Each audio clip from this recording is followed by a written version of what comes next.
Hello friends. फिर एक नई जीके ट्रिक के साथ मैं नरेंद्र जोशी। आज हम देखते हैं कि मनुष्य के शरीर में वायरस द्वारा होने वाली बीमारियों के लिए ट्रिक। ध्यान दें, बोर्ड पे आप ध्यान देंगे। ट्रिक है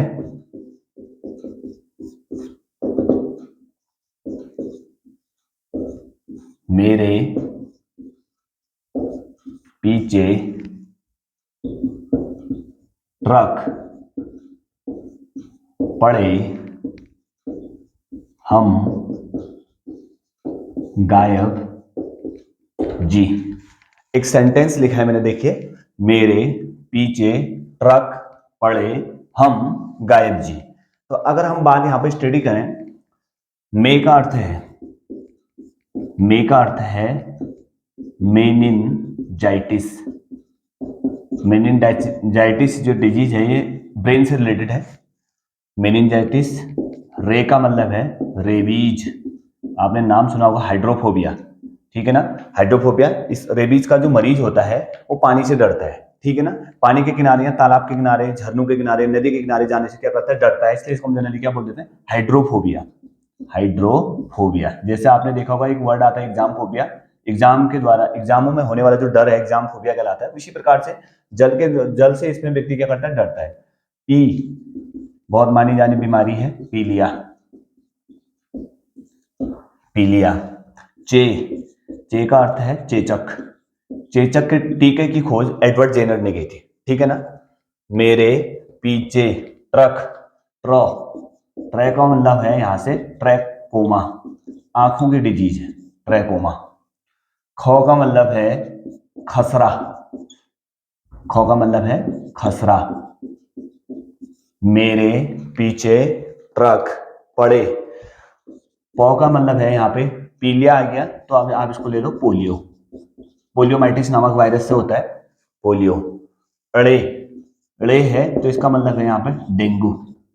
डेंगू भी आपका वायरल डिजीज है, ठीक है ना। प्लाज्मोडियम इसका जनरली वाहक हो सकता है। तो यहाँ पे मेरे पीछे ट्रक पड़े, हम, ह आ गया। ह का मतलब है हर्पीज। नर जनन अंगों में ये जनरली बीमारी देखने को मिलती है। म, मस्तिष्क, शोथ। शोथ का मतलब होता है स्वेलिंग, सूजन। हर्पीज। गा आ रहा है, गा का मतलब होता है यहां से गला, शोथ। गले की जो स्वेलिंग होती है वो भी वायरल डिजीज के द्वारा होती है। य का मतलब है यहाँ पे एड्स से, AIDS। वाहक क्या है, HIV। फुल फॉर्म क्या होगी, acquired immuno deficiency syndrome. Acquired का मतलब क्या होता है, उपार्जित। इम्यूनो का मतलब होता है प्रतिरक्षा, डिफिशियंसी का मतलब होता है न्यूनता, सिंड्रोम है तो यानी कि उपार्जित प्रतिरक्षा न्यूनता सिंड्रोम, जिसका कि वाहक कौन होगा, HIV, human immuno deficiency virus. ये भी एक वायरल डिजीज है। जनरली अगर आप देखेंगे इस बीमारी से जो व्यक्ति के शरीर है उसमें T4 सेल्स, लिम्फोसाइट्स को जनरली डिस्ट्रॉय कर देता है। और व्यक्ति का टेस्ट का, इसका जो टेस्ट है कराने के बाद बहुत ज्यादा समय बाद इसका आपका क्या होगा, डिटेक्शन हो पाता है। य बौ बच गया। बौ का अर्थ है यहाँ पे वर्ड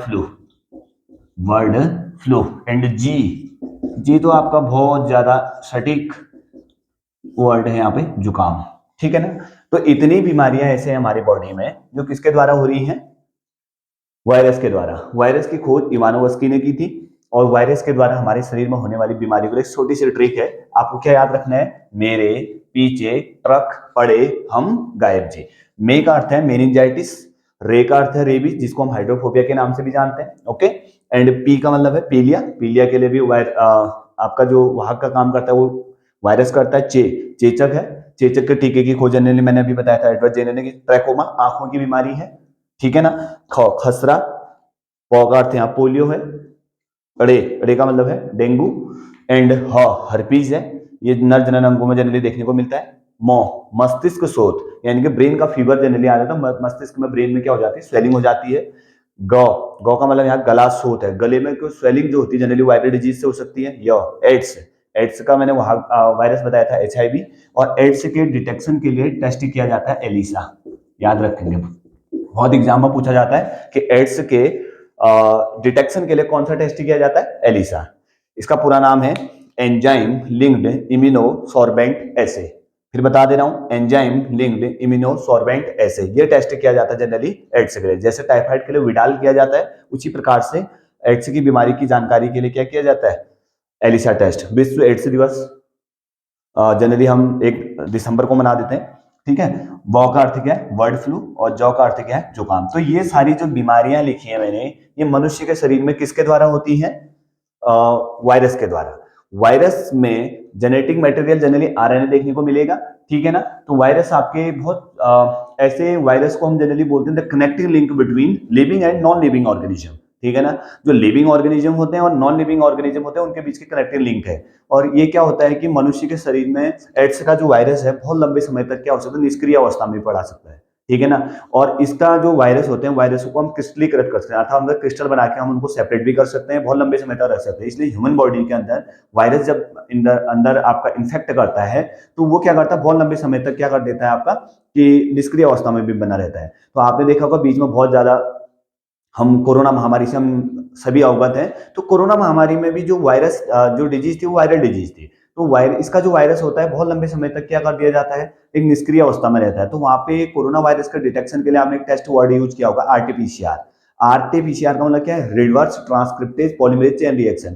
तो जनरली होता है क्या है कि हम कोई भी बीमारी का डिटेक्शन करते हैं तो डीएनए चेक किया जाता है। तो होता है क्या है कि जो वायरस वाली जो बीमारियां होती हैं, तो वायरस से भी पहले वायरस में जो बीमारियां होती है, वायरस में जो जेनेटिक मटेरियल है वो क्या है? आरएनए है। तो आरएनए से आपने डीएनए बनाना है। तो डीएनए से आरएनए और आरएनए से डीएनए बनाने की प्रक्रिया अलग है। तो आरएनए से डीएनए बनाने को हम रिवर्स ट्रांसक्रिप्टेज बोलते हैं। और reverse transcriptase polymerase chain reaction के द्वारा ही कोरोना की जो वायरस था उसको डिटेक्ट किया गया, ठीक है ना। तो आज की वीडियो में इतना ही, छोटी सी वीडियो है, इसके माध्यम से आप हमारे शरीर में वायरस के द्वारा होने वाली बीमारियों को हम डिटेक्ट कर सकते हैं। थैंक यू, मेरे साथ बने रहिए। आपको चैनल के माध्यम से नई नई छोटे छोटे ट्रिक्स देखने को मिलेंगे, साइंस की ट्रिक्स देखने को मिलेंगी, उत्तराखंड जीके की ट्रिक्स देखने को मिलेंगी। बहुत सारी ट्रिक्स हैं, जब आप चैनल पर बने रहेंगे तब जाके आपको ये चीजें देखने को मिलेंगे।